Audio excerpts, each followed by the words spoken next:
Thanks for listening to the Lunch and Learn with Dr. Barry, here to help educate, motivate, and put you on the right path to take control of your health through weekly discussions on topics in the medical field, public health arena, and in your community. And now your host, Dr. Barry.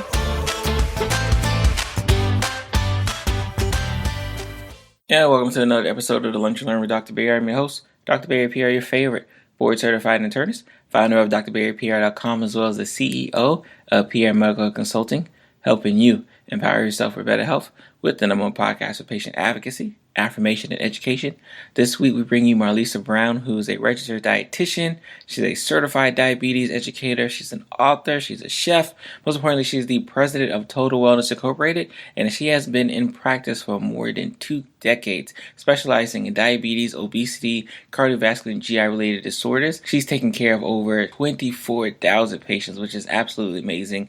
And I thought, especially at a time like this, with the coronavirus causing quarantines and shutdowns and people being home and people not being able to get out their house and their dietary habits kind of amok, I figured let's bring an expert on to kind of give us some tips of the trade to see what we can do to kind of get over such a tough time that the coronavirus is, right? Because, and I've said this before, you can have the best medications, you can have the best doctors like myself. If your nutrition is not where it needs to be, your health will suffer, right? So I said, let's get a specialist on here to kind of talk about health, talk about nutrition, talk about all the aspects of not only the type of foods we eat, understanding that it is us that starts out when deciding, the ultimate question, what is healthy food choices, right? It all starts with us, right? Which is such an empowering thing, right? Again, I know the theme here, of course, on the Lunch and Learn community is empowering yourself for better health. So this is another person really driving home that fact that, your health and your optimal health will always start with you, right? And what we can do, especially as educators or as professionals, to empower you to get better. So get ready for another amazing episode here on the Lunch and Learn with Dr. Barry. Remember, if you are a new listener, subscribe to the podcast, leave us a 5-star review, let us know how we're doing. And, tell a friend to tell a friend, man. You guys have a great day. This podcast is sponsored by the Lunch and Learn Community Merchandise Store, living out the motto, empower yourself for better health. At the store, you can get your favorite t-shirts, coffee mugs, even wristbands, and more. For a limited time, you can get 10% off your next purchase using the coupon code EMPOWER10. That's EMPOWER10, EMPOWER10. You just go to shop.drbarrypr.com to pick up your purchase and get 10% off today. And remember, 50% of your purchases will be donated to the 5-Star Scholarship Foundation, a nonprofit organization for high school students. All right, Lunch and Learn community, just heard another amazing introduction at a time like this where I know you guys are getting inundated with the coronavirus and everything about the coronavirus from, staying at home, wearing a mask. But I thought most importantly, especially for lots of the Lunch and Learn community listeners, the question and concern of a diet and what can we do during this time where a lot of us may be confined to our homes. And how can we be successful when it passes, right? I figured, let's get an expert on to kind of talk about, the importance of diet, importance of healthy choice and healthy choice living, especially during a time like this where you may not be able to get to the foods you want. So, Marlisa, thank you for joining the Lunch and Learn community today, and we appreciate all that you're about to bless us with from a knowledge standpoint. Okay, it's wonderful to be here, and I'm glad if I can do anything to help your listeners. So, Marlisa, if you can they heard my introduction, but I have a lot of my listeners who just love to skip right into the main nitty gritty of the show. If you can give them a little introduction, maybe something maybe not in your bio about who you are, what you do, and really the most important thing is what is the role of a dietitian? Right? Because I already know that's one of the main questions I'm going to get. Like, what is a dietitian? Like, why would I need a dietitian? Okay, so we got a couple of different questions there. Let me see if I can do it all. We won't go over my whole bio, but I'm a registered dietitian, certified diabetes educator, chef, author. I've specialized in diabetes, gastrointestinal, and I've been in practice for 2.5 decades. So that's a bio piece. What's a dietitian? So depending on what state you're in, it makes a difference. And the dietitian and registered dietitian are two different things. So if a state has licensure, then that means that the person that's practicing nutrition has to have at least a state license, and they may be a registered dietitian, or they may be not. They might be just adhering to whatever the state licensing is. If you're in a state, so in general, a registered dietitian is a very specific term that globally across the United States means the same thing. And what that is you have to have at least 4 years of education in medical sciences and an emphasis on nutrition. You have to do an internship, and some of them are 9 months, some of them are a year, depending on which internship. And that goes to many places. You'll be in a hospital, nursing home, school food service, different places. And you have to take a test. And every 5 years, you have to have at least 75 additional credits to maintain it. And so if you don't pass the test, or you don't do the internship, or you don't do the 4 years, you're not going to be a registered dietitian. So dietitians specialize in different things. So if you're looking to eat healthy, you can go to a dietitian. You're the sports dietitians. There's dietitians that work particularly just on with people that have kidney disease, or just with diabetes, or just for weight loss, or there's some that do a combination. So depending on what you're looking to accomplish, you may select somebody that just meets that particular need. So generally, most dietitians are good with losing weight, but some with a specialty, if you have kidney issues, where you want to go to a specialist in that.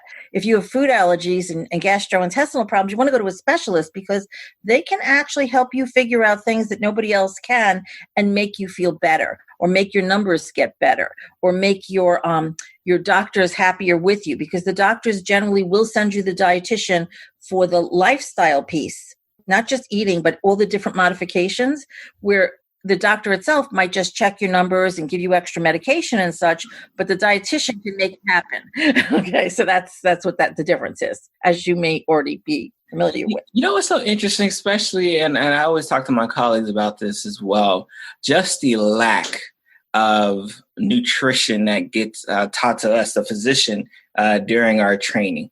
I can remember, I think it might have been a 2-week blip, right? It wasn't anything as profound as you would expect it to be, especially if you're going to be a physician. Especially, I went to outpatient medicine, and you think, nutrition will be a big part of my discussion. But the amount of training that we get in comparison, because you said 4 years, I can only imagine, wow, we didn't get anything near that. And I think I'm always shocked and surprised of just the lack of education that's there for us physicians. But again, thankful that we have our dietitians out here who can really kind of help support us, and you kind of be that foundation that we need. Because trust me, if it was up to us, I think a lot of people would be in trouble. Well, there's so much information that keeps growing out there. And a lot of times people put too much on their doctor. So in other words, you go to the doctor, you expect them to know everything. But that's why they're a specialist, because nobody could specialize in everything. And that's why you get a taste depending on what kind of doctor somebody is, they get a taste of different things. And only if they go into a particular area of a special interest in an area. And so it's sort of like if somebody came to me and they wanted me to play doctor, and I'm not a doctor, and said to me, what do you think about this? It's really just whatever limited information I have that I'm sharing back. I don't really know that answer. And so I want to refer them. Like if you ask me, what kind of car should I buy? I don't know anything about cars. I could tell you, what I really like. But it doesn't mean I know enough about it to give the information. And people sometimes expect their doctors to have the answer for everything. And they don't want to go from place to place, but sometimes you have to. The eye doctor for the eyes, the foot doctor for the feet. It's important. Very, very true. As a dietitian, I wonder, especially obviously as a physician, we get our, frequently asked questions. In your profession, what are some of the most frequently asked questions that you get, especially for when you're getting referrals, new patients walking in, or consultations? What are some of those common questions that you feel like if you could just print out, hey, these are the 10 most frequently asked questions, here's your answers, that you probably will solve half your day? So generally, regardless of what they're coming in for, sometimes they call up and they want to know what happens when I come into the visit. That would be, what are you going to do for me? And I say that we like to try to base things on what somebody's goal is, not necessarily on what, I shouldn't be shooting on you, telling you have to do this and you have to do that and you have to do the other thing. So you say to me first, what is it that you would like me to work on with you? And let's say you said anything, make up something. What would you like me to work on with you? Lose weight. Okay, so you want to lose weight. Okay, so there are different types of people some people are super motivated and they want to change everything about their life. And some people just want to like pivot a little bit to the right. So like you might drive through to McDonald's every single day and get the, number 2 special with a supersized drink. And you don't want to necessarily start going out there and buying veggie burgers. So you want to know from me, what can I do to make it so that I can eat a little bit better, but not change my lifestyle?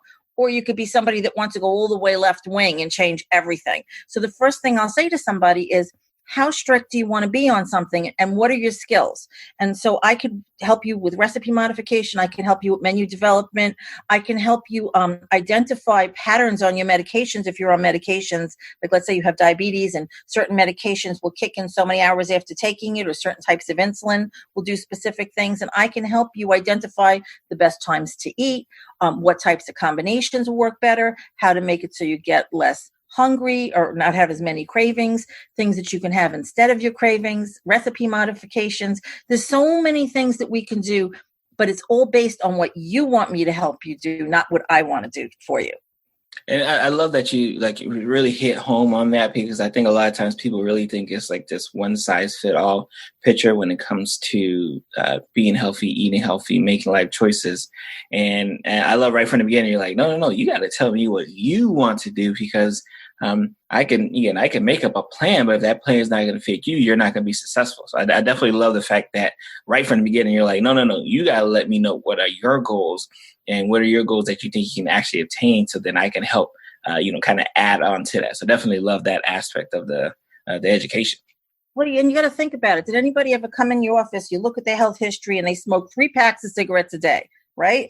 And let's say they have history of heart disease. So some doctors might go right to, or some dietitians right to, oh, you really shouldn't stop. You should stop smoking. But they couldn't care less. That's not why they're there. That's not what they want to talk about. And they don't want to hear it from me. So I need to find out what they want. And then I might be able to casually mention in somewhere that maybe if you could reduce smoking a little bit, it might help you. Just a little, just a couple of 6.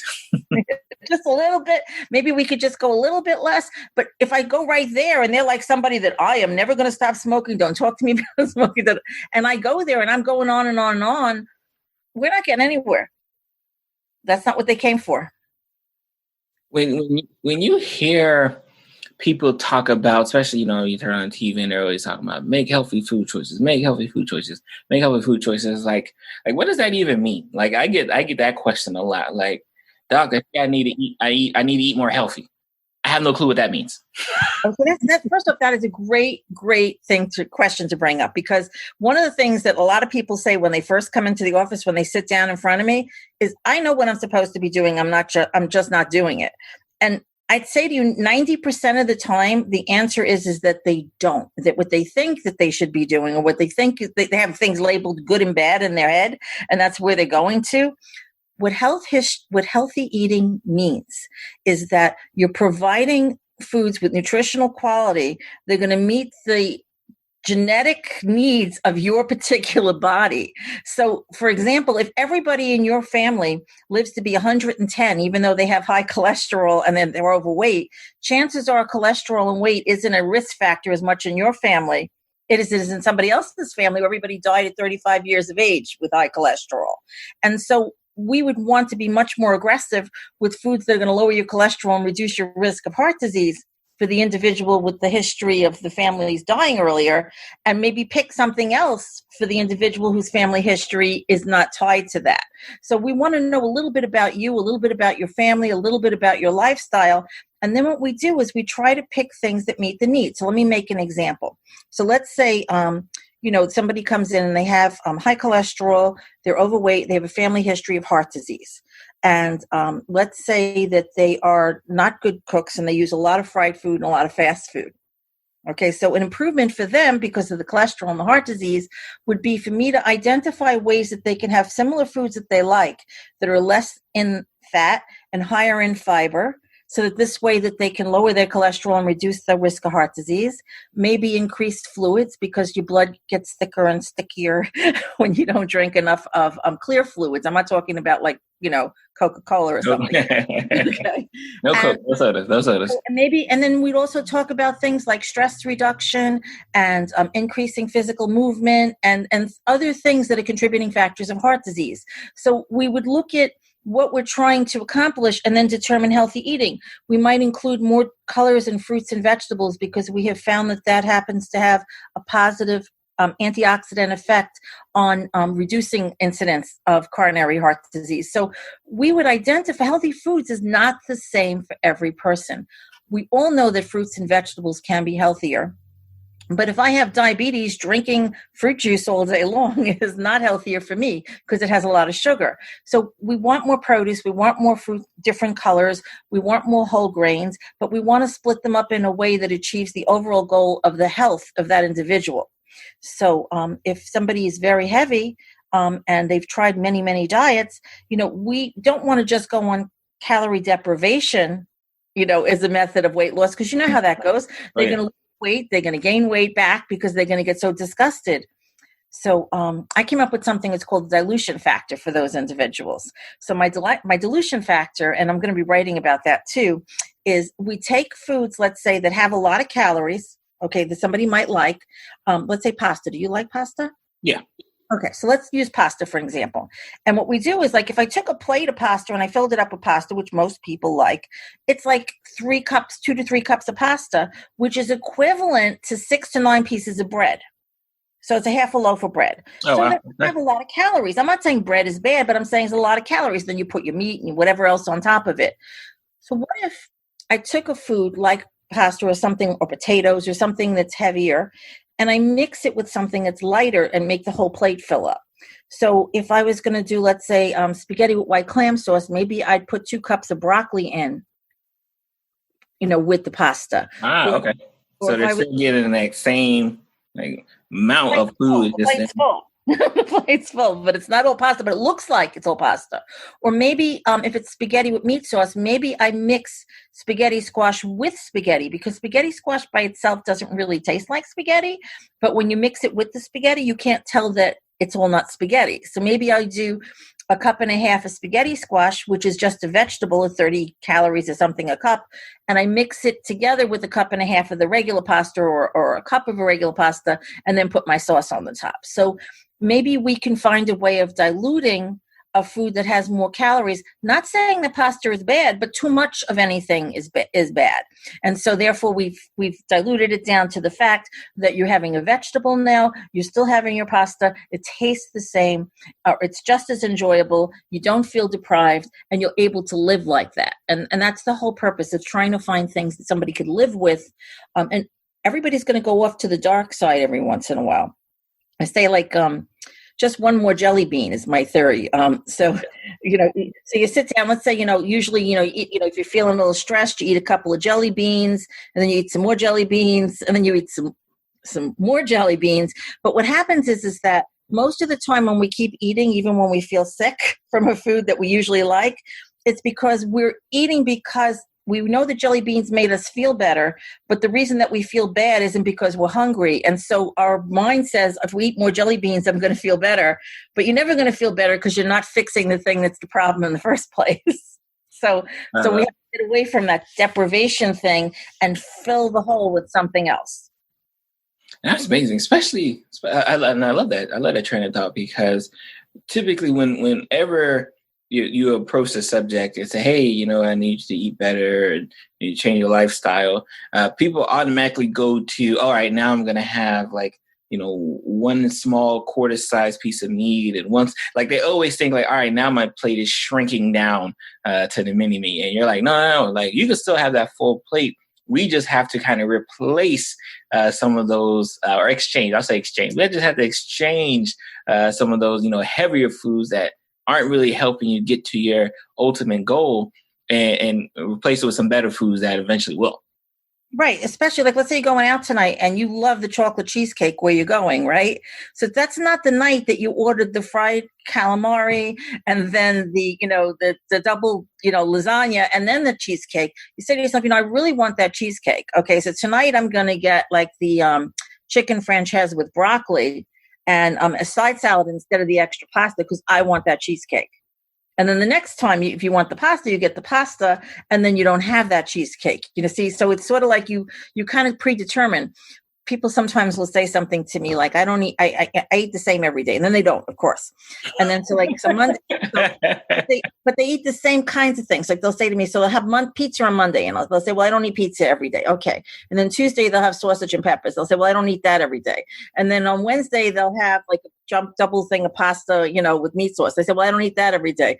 It's all, by the way, so far we just had flour and water with sauce, and cheese on it. Like different and every day they have another big thing, but it's not the same every day. No, it's not, but it's a cumulative hit. So instead of telling people you need to eat healthy, 5 out of 7 days of the week, you could say to somebody, how about we plan to cheat twice a week? Or have, and then this way, instead of focusing on the fact that they're like obsessing about, oh my God, I got to be healthy, they're just planning out their cheat days, and the other days they plan, like healthy. Because most people don't really know. They'll say they eat vegetables, and then you look at their journal and they had like broccoli once all week, and that's it. They are not really self-aware of what they're actually having. And it's funny how people journal. Are you going to laugh on this one? So when somebody writes a journal, actually writes it. Okay. When they have fried chicken, they always write down just chicken. But wait, you'll like this even better. When they have grilled chicken, they always write the word grilled. Ooh. So they always, I've been in practice 26 years. I can tell you, they never write the fried in front of the fried chicken. They just write chicken. So it's even like self-denial. It's not just to me, self-denial. That is so funny. And what is that transition when you first tell a person like, hey, like I need you to just write down all your foods. Don't even do it. Just write down your foods. Like how's that transition for most people? Well, most people don't like it. Okay. They don't like doing it. Let's just say that they like to do it on their phones now. And that's not good because people leave a lot of information out. So there's not a lot. I don't want them to write a journal. There's 2 different reasons you do it. One is self-accountability, so that you can evaluate to see yourself what some of the things you're doing are. The other, I think, did I lose you? Are we still there? Okay, good. Okay. The other is so that like just a couple of days worth of information, because they invariably always don't give me enough for me to identify where the problem lies. And I tell them, I'm not asking you to write down what you eat so I can criticize you. I'm asking you to write down everything you eat for a couple of days so I can see where the biggest problem lies. Write down when you're the most hungry. Write down, like if you ate 6 bags of potato chips, write down what you were feeling when you ate it. And then this way I might be able to identify something we can do to help that not happen again. Because I've had problems. I'm not one of these I only eat broccoli people. Okay. I'm not one of those. And so I've had problems myself through my life, and I understand what it means when somebody falls off to the dark side, and I can say, these are things that work for my patients and work for myself as well, as opposed to me being the judgmental person saying, well, you shouldn't be doing this and you shouldn't be doing that, or threatening that they're going to have some horrible thing happen to them if they don't listen to me. So I try to be with them. Yeah. And, people need to understand, if you go to a dietitian, there's lots of dietitians out there. If you go to somebody that doesn't like fit your personality, it doesn't, feel like it works with you, and you feel like you gave it a good shot, just like any other medical professional, then you need to go to somebody that does. Because you don't want to be uncomfortable sharing personal things about yourself with somebody that you're uncomfortable with to begin with. Because you say personal things to people when you go to a medical. Oh, most definitely. And you touched on a point that, I don't think it's talked about a lot. I know a lot of times when we're telling our patients, I remember, I'm a physician. When I was doing outpatient medicine before I went into the hospital, I used to have that conversation with my patient. And I remember having that conversation. And I remember one of my patients, I love her. I was like, well, hey, you're going to have to, lose some weight. You're going to do this. And she's like, well, doc, when are you going to start? Right. Like it was one of those things where like, yeah, you're right.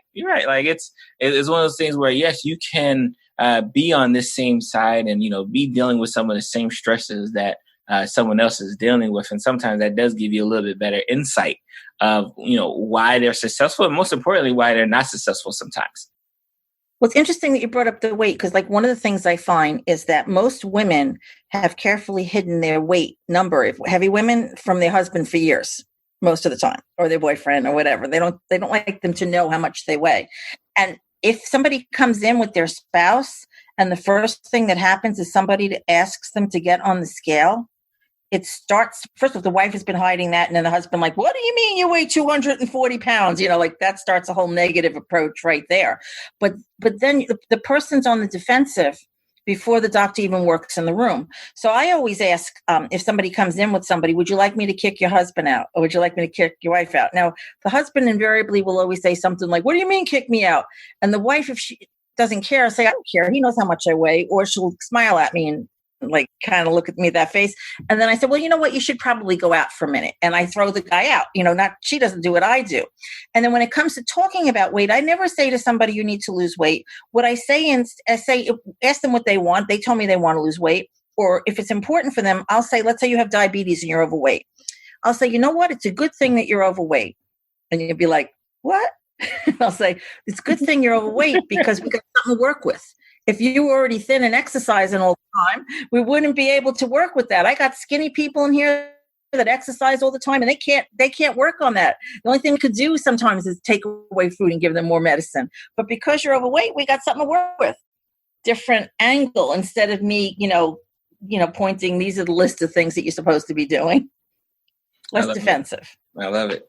Question now, obviously, especially with everything that's happening around the world.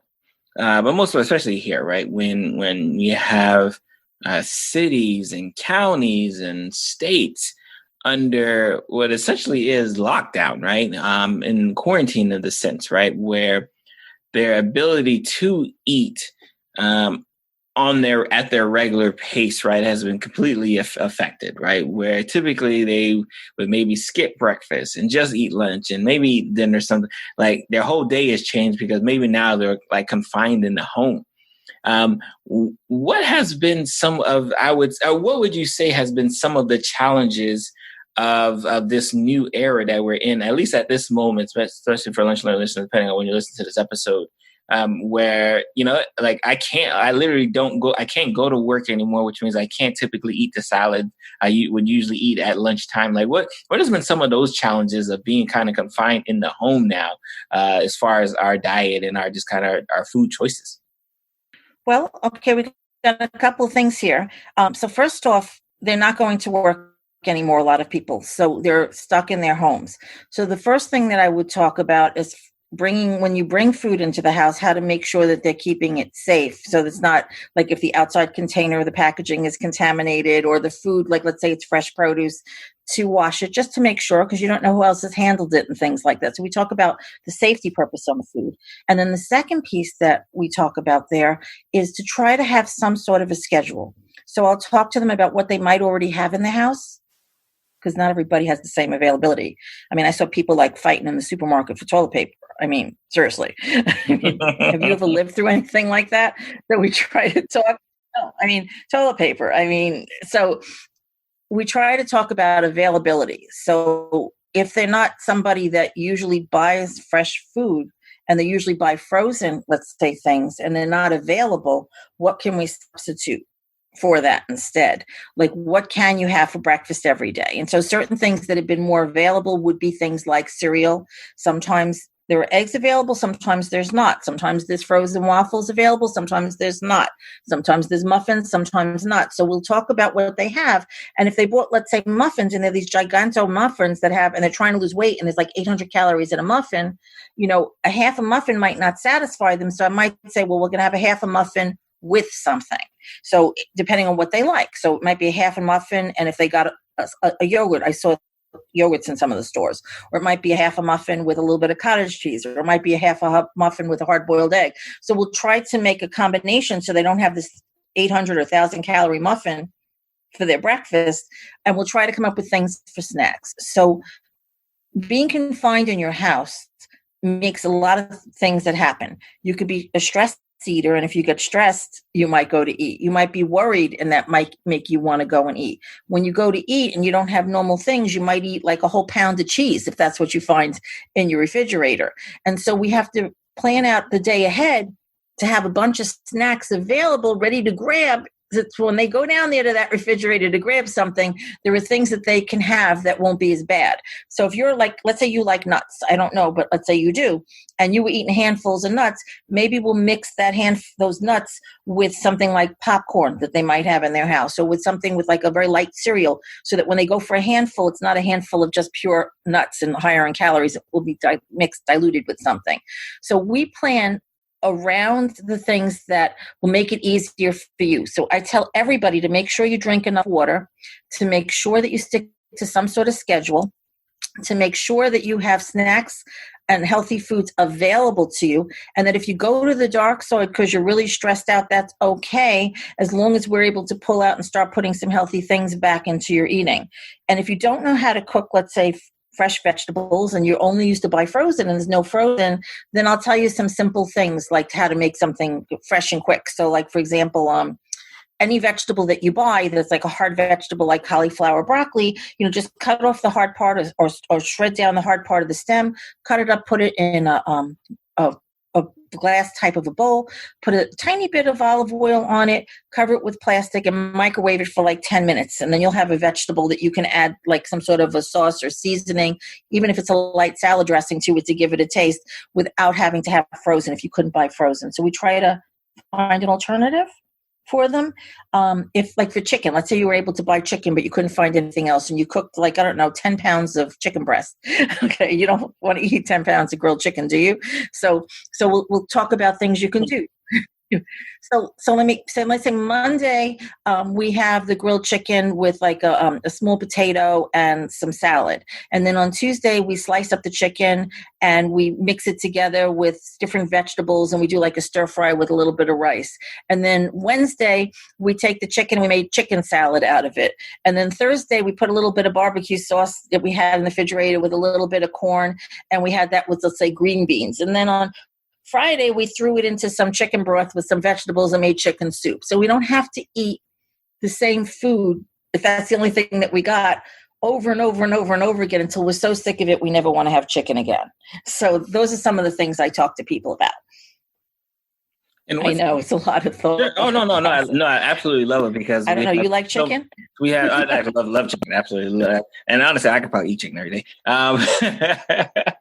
What's interesting, and I know you actually brought it up a few times, and I think this is something that I think gets lost, especially in our way of eating healthier, is you mentioned a lot of times you're having to ask about, exogenous factors outside, not necessarily the food that's in front of them, but what's causing them to eat the food that's in front of them.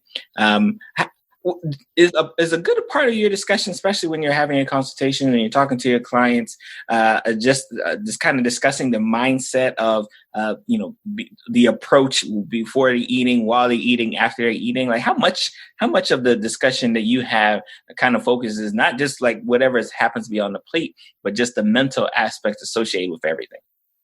Well, our brains run our bodies, pretty much. I mean, we have automatic, I have a couple of things. We have primal programming, which are things that are instinctive. And then we have the autopilot, which is a way of our body weeding out things that it feels is unimportant so it can function more established.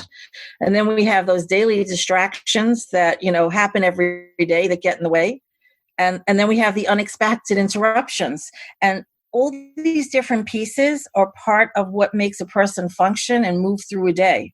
And depending on what you rely on the most, like more of us one direction than the other, the more likely you are to stick to a plan or not. And so we have to take that into account. Like, what is your day like? Do you get enough sleep? Are you overtired? Do you have too many things to manage now that your kids are home, your husband's home, your wife is home, you're trying to do the internet, you're trying to do the Zoom calls, the internet interruptions keep happening because everybody's on the broadband together. I mean, what are the things that are happening during your day and in your mind and in your life that's affecting the way that you're living and eating? So we need to make a focus on what's most important to us. Yeah, we all want to be healthier. Everybody can say that. Everybody means it when they say it. But you might not be able to do a 180-degree turn. So what can we do to make it so that you will be a little bit more healthy without changing everything, if you can? So let's say you're like, you don't drink any water at all. That might be a big thing for us. Like older people don't seem to drink a lot of water. That might be a big thing to start with. Or you don't move your body at all. That might be a big thing to start with. Or you eat no vegetables. It's not that you can't get everything in a pill. And we don't know everything. That's why everything changes every day. And there's a lot of fake information on the internet and on some of these social media sites. So people repeated something, that isn't true. Even supplement companies that are making advertisements and have these big, long lists of benefits. And sometimes it is and isn't. And natural doesn't always mean safe. Natural things that people do sometimes interact with other things. And so we have to take a look at a person as a whole person and not necessarily as a piece of a person when we're going to offer any kind of advice. Because if you give somebody advice that they're not able to use, then they're not going to do anything. So you need to give them something that they can take home and use. And I think that's a big fault sometimes in the medical system. Although I found some of the newer doctors and some new medical practitioners and some really open-minded have really been changing the way that they're working today, more to the back and forth with the patient. But it's not always the case. People have schedules and they're busy, and insurance companies are limiting sometimes the resources and tests that doctors can use, or the follow-ups that they can have. And you might need to see more patients to be able to cover the overhead and to be able to make your practice function. And so you might not have the time to get to know people the way you might have if you had more time to spend with them. And so if we can focus on the most important pieces each time, we might be able to build a bridge by building little spoke area at a time and overcoming that and then moving to the next spot. I love that because it is such an important aspect when we talk about health in general. And you said not everything can be solved with a pill, which is, just lunch learning community, I promise you I did not pay her to say that. But I really stress that a lot of times we are looking for the easy way out. And the easy way out isn't just going to be in the pill. We're going to have to do some hard work. It's a lot of factors and process that are going into it to make sure we're our healthier self. And diet and nutrition is such a huge factor, right? Like, if not probably the most important. I mean, I'm pretty sure if I ask Marlisa, she'll probably say one of the most important, right? But if it's definitely up there, like definitely top 3, right? Because if your nutrition isn't right, it doesn't matter if you have the best blood pressure medication, the best diabetes medication, the best cholesterol medication. It does not matter if your nutrition isn't where it needs to be. So again, Marlisa, thank you for joining the Lunch Learning community and really blessing us and educating us on such an important aspect of health, which is your diet, which is nutrition, especially at a time like this with the coronavirus forcing us to kind of stay within our confines of our home and really changing our habits of how we typically eat and drink and even exercise. Yeah, I mean, there's a lot of stuff happening on social media. Like a lot of my patients have been putting on like different YouTube stations and things and doing exercises instead of going to the gym and things. There's a lot of different changes that people are making. I think the changes are going to go forward a lot. I mean, thinking about instilling social confidence, people are still going to be afraid of certain things moving forward, and we're going to need to find ways to reinsure confidence and ways of being safe when it comes to food, not only making it at home and buying it in the store and how to shop, but also when they're going out to eat so that they feel confident again. The world has shifted, and it's not going to just when things get better, there will be people that will just go back to the usual, but a lot of people are going to need the confidence of the medical community to reassure them what will and will not be things that they should be looking at, depending on, especially if they have pre-existing health problems and that they became frightened. Fear is a hard thing. You can say, you talk about stress, like post-traumatic stress disorders. Some people that have pre-existing diabetes and lung disease and that are older are very frightened now. And so this is something that's going to be a lasting thing. And we're going to need to find ways. Just because you tell somebody to do something, if they're afraid, fear is a very big obstacle to overcome. And so we're going to have different boundaries and methods that we're going to have to utilize to make it so that people are more comfortable and make the right choices going forward. and make it so that they feel safe leaving their house and that they don't limit their life enjoyment because of the fact of this that just happened to us in the future. Amazing words. Marlisa, before we let you go, first of all, thank you for taking the time to talk to us to get us right on the Lunch Learning community. Where can people find you, follow you, get consultation? I'm not sure, because I'm not sure if you do like online consultations. Like, where can people find you, follow you, just kind of be able to kind of continue your message? So I mean, obviously we do some telehealth, but like there's boundaries with state lines and things like that with licensure. But I am very Googleable. So if you go online and you Marlisa Brown, you'll see videos and things. I'm on YouTube. I think it's Marlisa's one on YouTube. On Instagram, it's Marlisa Brown with the number 8. I have Dieting Dietitian on Facebook. I'm on LinkedIn. I have my website for my office is T as in Tom, the word wellness.net. If you want to see some speaking, marlisaspeaks.com. You can find me. Just put my name in. Go to Amazon. You'll see my books, Marlisa Brown. I really am. I show up a lot. There's not a lot of Marlisas in the world. There's a few, but not a lot. So you come easily. So, I mean, I'd love to continue, sharing and such. And I certainly try to get back to people as much as possible. And I'm trying to do more social media if I can to give out more free information to individuals.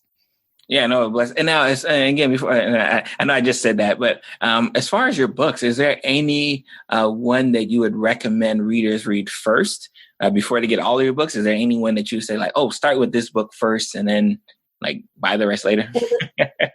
It depends on what you're looking for. So I wrote a few books on food allergies and gluten-free diets. So if you have a problem with that, you would go for that. I did write a book. It's a racy title. I hope you don't mind. It's called, it's not meaning what it says when I say it. I'll say it. It says, Get It the F Together. And then it says Fitness, Family, Fun, and Finance. And I'm actually going to be expanding that book on a second edition, and I'm going to include overcoming life roadblocks such as what's happening right now. So I'm going to be updating that and releasing it in the fall. Right now it's available, but I'm going to update it with I embrace fear and change and all those types of things. But I'm going to talk about dealing with roadblocks to life, business, health, things like that, and that's going to be added to that book and updated for the fall. Oh, perfect. And remember, Lunch Learning community members, even if you're driving, you're in a shower, you're cooking, hopefully a healthy meal right now, all of the links will be in the show notes. So you'll be able to go to show notes, click a link. It'll take you out to our books. It'll take you to the YouTube page, the Instagram page, the Facebook page. You'll have direct links to all of that way. You don't have to write it down, looking for a pen, especially if you're kind of busy with your hands at this moment. Again, Marlisa, thank you so much for really getting us together. I think you are our first dietitian on the podcast, 140 plus episodes later, and you are our first dietitian. So again, thank you for, really, again, spearheading a movement that needs to occur, right? Which is getting your nutrition better, getting your health better. And, thank you for kind of blessing us with your expertise. Oh, thank you. I love being here. I hope to talk with you again. Thank you for coming to the end of the episode. It is yours truly, Dr. Barry Pierre. I want to give my undying thanks to you for your support. Just getting to the end of the episode means that you at least enjoyed today's episode. Hope you were empowered by today's episode. Please remember to share this episode with at least 2 people that you know that would be greatly affected if they did not listen to today's episode. And if you have not already done so, subscribe to the podcast. Leave us a 5-star review, especially on Apple Podcasts or wherever you can leave a review. Leave a review there because your support is so valuable for what we're doing here on the Lunch Learn and everything with Pierre Medical Consulting. And if you have not done so, go ahead and join the listserv. To join the listserv is very easy. Just grab your phone right now. I'll pause. Join the listserv. You want to text Lunch Learn Pod. This is all going to be one word, Lunch Learn Pod, to 44222. And you'll be on the listserv. You'll know exactly when new episodes are coming out. You'll know about new episodes before they actually come out, because I usually tell my listserv members, hey, this is what I'm working on. These are the guests that you should expect to hear for the week on. Thanks, guys. You have a blessed day, and I'm going to see you guys next week.